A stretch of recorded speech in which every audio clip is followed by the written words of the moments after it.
sampean dikangeni karo penggemarmu kabeh, nggih tamba kangen sampean nembang sing apik. Nggih, Pak. Ora perlu angel-angel. Tetep gandengi nggone piyayi. Mantenan aturna ya kuwi kadung tresna sak bawane. Nah. Nggih. Coba tak rungokke suaramu isih bindeng apa ora?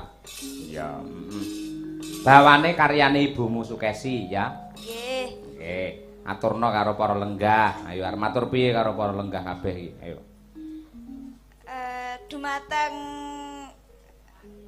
para lenggah. Kula ngaturaken wilujeng lenggah. Wilujeng mirsani ringgit dalu punika, Pak, Bu. Mugi-mugi panjenengan sedaya pikantuk rejeki saking Allah Subhanahu wa taala. Amin. Amin. Sampun. Oh iya, apik. Ya, dumateng para lenggah, monggo kula dherekaken lenggah ingkang sekeca. Ya. Apik. Yes pancen bocah. Mula lek kelunduk sampean pas ana resepsi pernikahan lek ana pambiyawara, ana pasrah temanten, nampa temanten ngono wae gatekno. Lah mesti kuwi ukarane, sastrane, basane mesti apik-apik temenanan. Nah, ngene kena nggih sinau, nggih pancatan diapalke terus ngene iki iso diaturake pas sampean nyinden ngene iki ya. Nggih. Nggih, yo. Bawane kadung tresna coba kaya apa? Yo. Rinasa sayang lela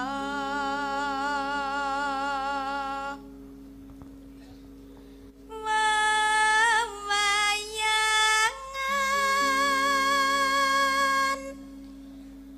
kang angreridu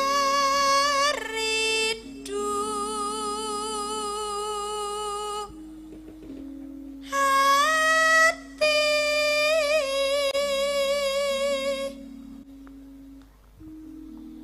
yen kelingan duh selagamu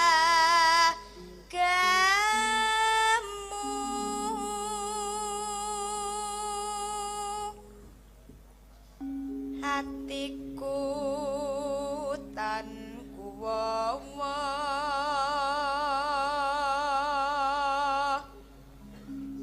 pamikirku tan jemu tumanam kalbu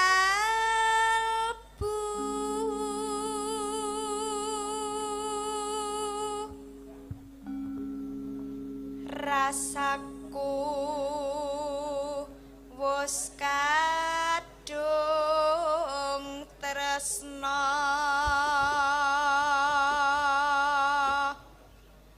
mung sira wong merak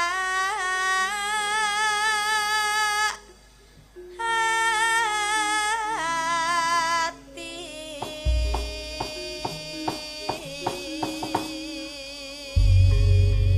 Nah, sampean tahu jagung nggih wong manten ngono tahu nduk jagung. Becek. Nate. Nah, ngono sosok yen ana lambang-lambang ana kono ki sosok ngene munduta nyuwuna prisa karo piyai sepuh. Ngopo kok wong mantenan dadak ngangge kembar mayang ngono kae. Wis pirsa maknane? Dereng, Pak. Nah, kuwi doa. Ngopo kok piyai rabi mesti nganggo kembar mayang? Men kembar rasane, kembar atine, manten wadon tresna karo sing kakung tresna karo sing wadon. Mula kembar.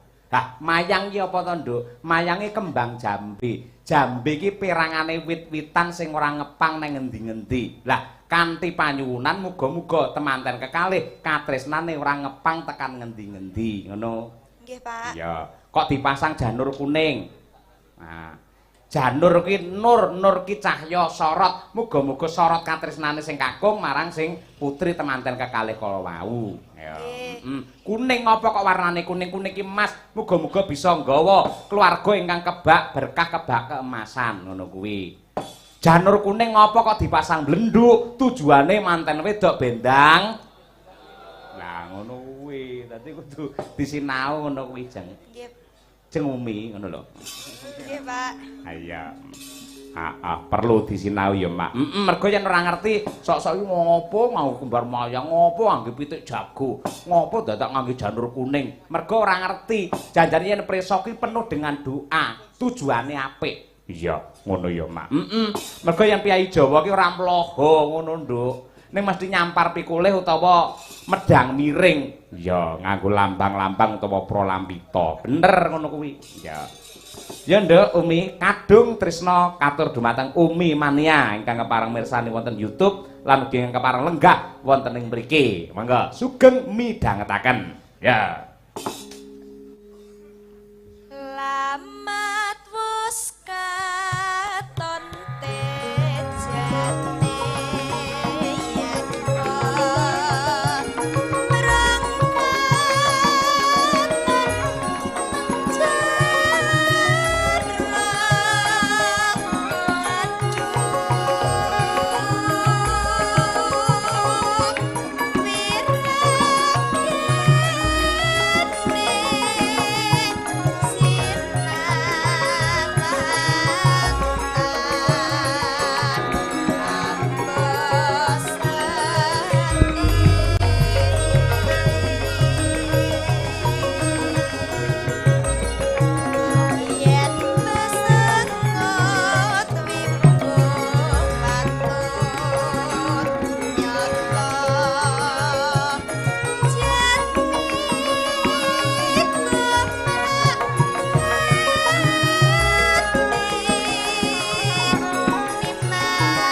matur sembah nuwun ya Umi Hafifah. Nggih Pak Dalang.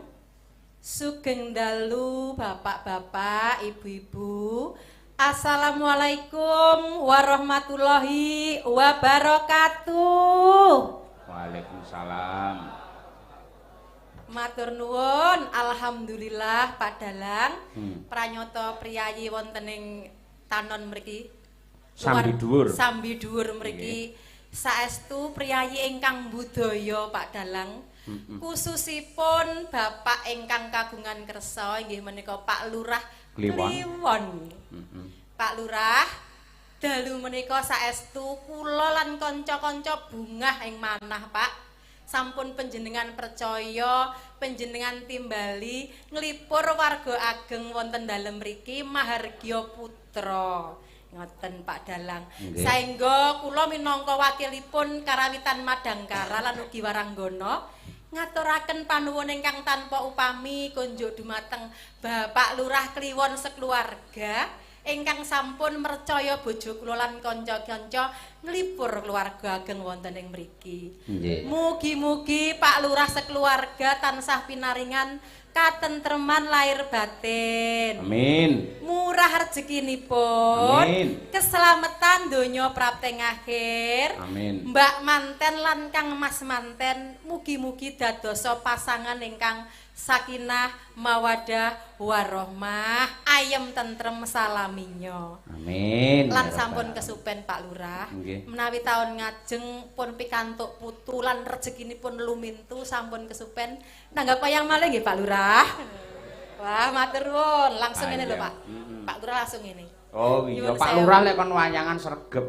Nggih. Yen ora kleru panjenengane saben-saben kagungan kersa ning kene iki mesti wayangan. Ping 3 iki yen ora kleru Bu Oh, Gesi. ngoten. Nggih. Malah mantu ponakan wae tanggapne wayang kok. Ya Allah. Ha iya, Luar biasa. kaya ngono kuwi jan luar biasa. Mula ya ora aneh ramoka sing jenenge piyayi wayangan ngene lak dono rasa. Maringi rejeki marang seniman dalang pengrawit karo sinden tukang son, tukang terop, tukang kuwade. Ha iya, Terus apa kuwi jenenge sing kepareng bakul-bakul barang entuk rejeki lantarane Pak Lurah wayangan lan ugi nyenengake penggalih para sutresna budaya sing bengi iki kepareng rawuh. Mongko nuwun sewu sok-sok lho informasi sing tak tampa aku ning Sragen lak jarang Bu Kesi. Oh, menyang ning Sragen biasane ya sepi ora nek sing ndelok. Wong jagung bar nyumbang dahar-badhar kondur. Ning nyatane bengi iki nyatane beda temenanan sangat istimewa tegese pancen warga masyarakat ing wewengkon Jengglong Sambi Dhuwur ini adalah penonton wayang yang hebat, penonton wayang sejati. Inilah sejatinya penonton wayang yang luar biasa. Mila tepuk tangan untuk penonton sedaya, para tamu ing lenggah. Ya, elok ngono kuwi. Nggih Pak Dalang, lan ugi salam sungkem hormat kula Bapak Dalang sesepuh wonten Sragen mriki. Nggih, Pak Sabar. Pak Sabar, nggih. Nyuwun pangestu bojo kula Pak, jenengan pangestoni wonten mriki nggih Pak, lan kula nuwun nderek titip. Heeh. Kok titipne sapa aku? Pak Sabar. Oh, alah Tak tak kira. titipke ben sampean dijaga, ora lirik-lirik karo wong wedok liya. Oh iya. Aku lek nglirik ra tau, langsung menteleng aku. Ayo, karo nyawang nik. Ayo. Nakal, mulai nakal. Ayo aturno, ngujiwat Bu Kesi. Ayo, kagem mempelai berdua luwih dhisik. Nah, sak dawanipun. Nggih, Pak Dalang.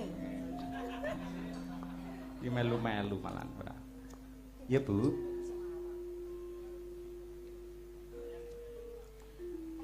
Duh Nimas Mus tikaning wang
Kejawi kula aturaken dumateng mempelai berdua ugi kula aturaken dumateng para sutresna ingkang kepareng monitor lumantar YouTube Kuntadi Channel. Wah iya, ing atase mung awake dhewe tur ya kerep apa live streaming parandene sing mirsani bengi iki nganti 1200 pasang mata serentak. Ha iya.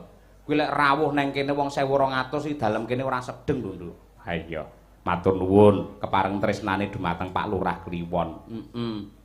Lajeng Bu.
Nadyanto rada watuk rada pilek parandene suarane isih ungkul Bukesi ya Mak. Tenan Nduk, tenan. Suarane apik. Nadyanto wis tengah umur parandene piyayine tetep cantik. Iya, Tur ya dusen. Ya, Ayune lahir tekan batin. Ya, Wong kondang. Ya, Aku wis 1000 marem dadi siji kok Nduk, yen di bojo komplit kaya ngono kuwi arep neka-neka golek sing kaya apa. Ayo. Wis marem, wis tenan Nduk. Ya Allah, ya Allah. Ayo, kuwi tenan. Pokoke Bukesi gen seneng. Ayo. Ayo. Pak. Apa? Aja kaya ngono. Diguyu para tamu ingkang sami pirsani kabeh guyu awake dhewe, terutama guyu ning aku. Pak Dalang Cahya ki tenan apa mung guyon. Pramila mengkaten kula seksekne kalih warga masyarakat Jenggelong mriki, Pak. Kula seksekne bilih bojo kula niku bakale insyaallah calone setia kalih kula ngantos kaken-kaken inen-inen Pak nggih, Pak nggih. Nyuwun pangestu panjenengan. Ewadene kok krungu mak sruwing ning Jenggelong Pak Dalang Cahya kun tadi kok duwe demenan awas. Ngopo? Tak ketok pendeke. Ora usah aneh-aneh ngono lho. Wong anak-anak ya wis papat, arep neka-neka golek sing kaya apa. Tur ya sampe nyawang aku lak ya wis ngerti to, ala tanpa rupa aku ya anake mubalek, bapake ya haji, ya to. Lah iya. Tur ya lagak lakon lagianku ing saben dina sampean ya hafal. Kapan to aku njaraki wong wedok liya yen ana sampean? Ra tau Bukesi, yakin. Ya Allah to, ora tau. Ya, makasih. Tiwas aku seneng, aku mak gelek. Mbake ya aku ra melu mbake ya njarake cah wedok liya to. Ya ngono ki nggih bumbu, nggih bumbu. Tegese bumbu ki ora sepenuhnya, sing penting tetep sego karo jangane. Bumbu ki ora penting ngono kuwi. Pancen godane telung perkara iku sing abot kuwi ya pertama harta tahta, sing abot iku pancen godaning wanita. Yen harta ngono sampean aku ra maido sapa-apa duwe. Tahta ya dadi dosen. Wanita yen dalang kondang kuwi racake bojone iki ora mung siji loro Pak Dalang. Terus piye? Luweh. Nah ya kuwi sing abot. Lah mak karepmu piye? Kok kongkonmu piye karepmu ki? Ya aja Pak. Eling anakmu wis papat. Ha iya. Nyawang anak-anake kaya ngono kuwi aku wis marem banget. Ha iya, Cah loro, cah kembar dampit takjak alhamdulillah sirku ben delok wayang malah wis turu. Ha iya. Ha iya, kewareken tengkleng pisan. Ha iya. Yo aturno langgame Bukesi kantor mempelai berdua. Ya, Mangga.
matur sembah nuwun Bu Kesi. Ya. Tembang khusus kangge temanten kekalih ya, Mak.